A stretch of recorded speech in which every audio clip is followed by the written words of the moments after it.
Hey there, welcome back to another HermitPack episode. This is episode 2, and today we'll be focusing on the magic mod roots. I'm sorry for the delay in episodes, but that should hopefully be over and we'll be back on track now. So, off camera, I did a couple things. First of all, I added the house back from StudTech. Yes, the old house from StudTech that many of you may or may not remember.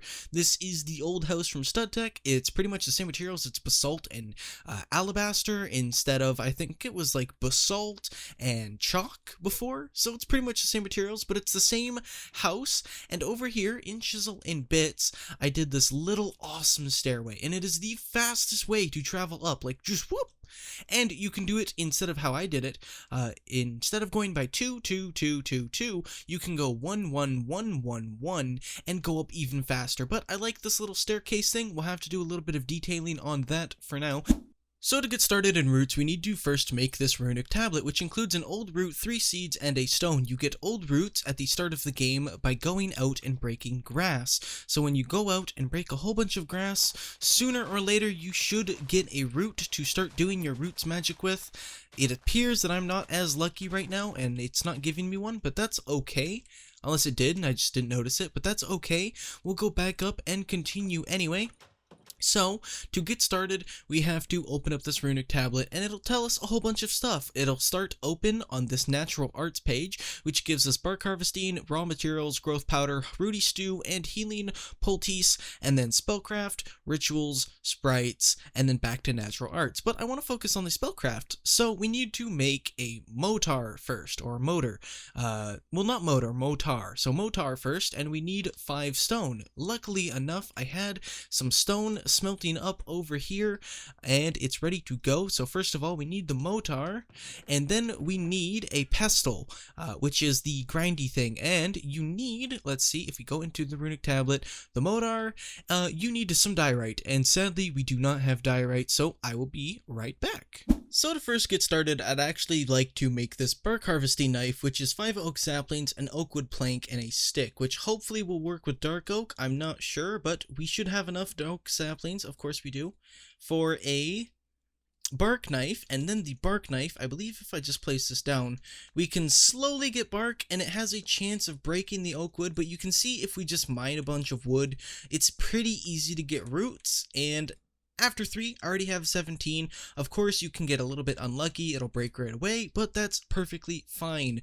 Okay, so now I'd like to go on to imbuing a staff, which is 5 sticks, a chiseled stone brick in the middle, and then we get our staff. So I'm pretty sure that now that we have 9 stone, we can actually do this. First of all, we need to make this into some stone bricks though, and then into the slabs, and then the slabs into a chiseled stone brick, and then we need a little bit of sticks. That's fine. Let's go like this and get ourselves some sticks. So 1, 2, 3, 4, 5, and then 1 in the middle. Ooh, wait, right there. 1 in the middle, and then we get our imbuer. Now let's place this outside if it's a placer. If it's a placer, I'm not really sure. Boop, it's a placer. Okay, so then the runic altar also gives you a bunch of information about the staff machine. So your mortar and pestle yield a fine petal dust for use in spells, but it can't really be used on its own. With this device, you can channel your natural energies from that powder into a branch of wood. Simply place a stick, place in your powder, and wait for your staff to pop out. Magic staves are very simple to use, imbued with power of nature. All you need to do is hold right click to charge up a spell.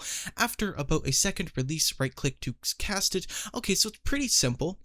Staves have a limited uses and will be destroyed completely after their charges are used up. The number of charges can be increased with the use of an efficiency modifier. Okay, that's interesting. So, let's see. What's the spell component for insanity? Poppies contain blah blah blah, involve the mind that will cause nearby monsters to attack other nearby monsters. Interesting. Let me give a quick read through this and let's figure out what spell I'd like.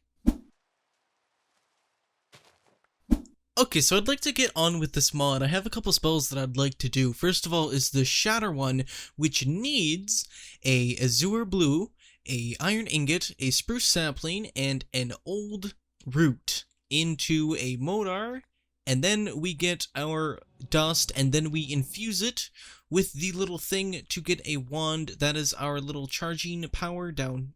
That is our little charging power just above the food haunches. I'm going to sleep really quickly, and then we're going to test this out. Okay, quick sleep. Let's see how this is going to do now. Let's see. So we charge it up and then just let it go. And it gets like a 3x3 area. That's not too bad, actually. Oh, are they gonna... So let's see. Pew! And it recharges itself. That's decent. That's sort of decent. It recharges itself. Let's see if we can just sort of... Okay, we can't break the bees, but it recharges itself. Now, the durability there on the bottom is not recharging itself. That sort of sucks, but that's okay. We have a decent pickaxe now. It just sort of mines randomly, but at least it's sort of cool. It's just sort of magic-y, just sort of neat to look at. It has some cool effects, some cool particle effects, so maybe if you're one of those people, you can appreciate those. I certainly do like them a little bit. Let's turn on my frame rate just a little bit, and let's go back to the spells. So I'm going to take another second, find another spell that I'd like to try, and bring you back. Alright, continuing on, in the runic tablet, we can see the blistering cold spell, white tulip, a snowball, and a birch sapling, the essence of cold and ice. Using the above recipe, you can free this cold power, creating a spell that will launch a large number of frost shards forth in the direction the caster is looking. So let's add all of these in. Old root, tulip, snowball, birch sapling, and then the pestle goes right onto the imbuer, and then our new staff should pop out. This looks pretty neat. Is there any mobs around that we can try it on? There's a sheep over there. Poor Mr. Sheep, you're going to be my test subject today because this thing looks sort of tough. So whoop, and... Okay, well... It doesn't even kill a sheep in 2 hits. And I know we can make it better. And sooner or later we will, but this starter one sorta sucks. Not gonna lie. It's not the best. I don't even think it'll attack the bees, honestly. It'll attack the bees. It'll sort of attack the bees, but they won't like directly attack you, because I punch it, I get attacked. But you won't actually get attacked for attacking it with the blistering cold spell. Or from the roots things at all, actually. This one didn't mine it, and this one's a miner, so it's like a mining pick, but a staff. Doesn't... Oh, it does mine it. Never mind. Interesting. A forest princess and a forest drone. Interesting, I don't know what half this stuff does. One more because I have curiosity. So a dandelion, a feather, and a string ground up makes the petal dust, and this is the dandelion winds. So the dandelion winds go right there with another stick, and this apparently propels mobs backwards when it hits them. That's an interesting thought to think about. Can it propel me? We'll try it on a sheep, and then we'll try it on ourselves, and then see if it's an actual mode of transportation, or it's just some gimmick. Okay, so it sort of shoves them back. And can we hit ourselves with it? Obviously not. Just sort of poofs away. But we can hit things with it, which is fun, I guess. It just sort of shoves them off the edge. That's all it does. But I say this is the last little one for now of roots for the little wands. I want to try getting into the little bit of a bigger stuff, which is the rituals, which needs a whole bunch of rune stones, which is a little bit of lapis. So I just need to go down and get a little bit of lapis, and then maybe we will start on some rituals, or get like maybe a ritual or 2 done this episode. How does that sound? So I'd like to continue on with roots, and I will, but first of all I need to do a little bit of farming. And also I accidentally created this incense brazier. I accidentally did, I didn't mean to. I accidentally clicked it out of the crafting table, but now it's there. Anyway, I need to do a tiny bit of farming because we do need some verdant sprigs, and verdant sprigs, if I just show you these ones, only come from crops that are fully grown. So if I, for example, walk over to a crop that is fully grown, which I believe there is a little bit of a beetroot thing just over here. Try not to stretch it out too long. Right here. It was not beetroots, it was wheat, but when you harvest it, if it's fully grown, I don't think you can do that. I don't think you can just grab the wheat off of it, but it might give you a verdant sprig. So I need to do a little bit of farming. I'll be back with you in a second. Okay, moving on to the actual rituals. First of all, we need a rhinestone symbol, or a runestone symbol, with 2 runestones on the other sides of a block of gold with 2 verdant sprigs on top of the runestones and a poppy above the block of gold. That will get our casting altar, and then we should be able to get into doing a little bit of the rituals. So maybe let's just start up over here, and we can't actually open that, but that's okay. I will assume that if we go into here and then go to the rituals just to make the living tool, we want to put on 2 oak bark, a verdant sprig, and a golden ingot. So maybe a golden ingot, a old bark, and was it 2 old barks or just 1 old bark? I'm gonna double check just because. 2 old. Oh, wait a second. Hold on. Back up. That is what we needed the ritualizer for, the brazier. This thing right here, actually. This should give us access, I think, if we make another one, to actually doing some rituals. I know, it's a shock. Old bark. Okay, you do go in it, and then I need a flint and steel, so I need another piece of flint and another one of these. This isn't so bad. Well, at least that one isn't so bad. It's a whole bunch of iron and then a piece of string. I think the only problem we have right now is actually the piece of string, which is a little bit sad, but that's okay. I can always go out at night and get us another piece of string, or find us a way to turn the wool into string again. Can you just... No? Okay, never mind.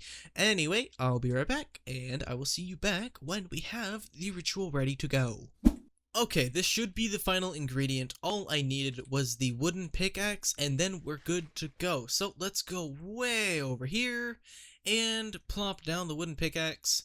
Then I believe we need to light them, 1 and 2, and then start the ritual. Yes. Ooh, look at that. Some nice music too. I appreciate this. So how long does a ritual normally take? Oh, very quickly actually. Living pickaxe. 4 attack speed, 1.2 attack damage. How's the mining speed? It's actually pretty good. Can we do a whole bunch then? Like, because now I'm questioning if I can make, like, a living sword and stuff like that, because that'd be very neat. I'd love to do that. Just to get away from these iron tools. We need a little bit more wood. That's okay. But just to get away from these iron tools, I'd really like that. So let's see. Wooden sword. And let's go back over there and sort of redo the ritual real quick. So it needed a sword. Let's see. A sword. Oops. A sword. A gold ingot. And then I believe... What else was it? It was something... It was a verdant sprig. So then... Oops. Verdant sprig. And then, boop. Ooh, yes, we're getting a living woods, or we're getting a living sword. I'm sorry, it's not living wood. This isn't Botania. I'm sorry for the mispronunciation. And boom, living sword. Awesome. So 1.6 attack damage, 6 attack damage, 192 durability. So it's an iron sword. That's okay. Is this a little bit faster though? It's a little bit faster. A little bit. Just a tiny bit. Enough to be, I think, maybe noticeable. But that's going to do it for today's episode of HermitPack. I hope you enjoyed, and I hope to see you in the next one. Remember, stay fancy, and peace out. Bye-bye.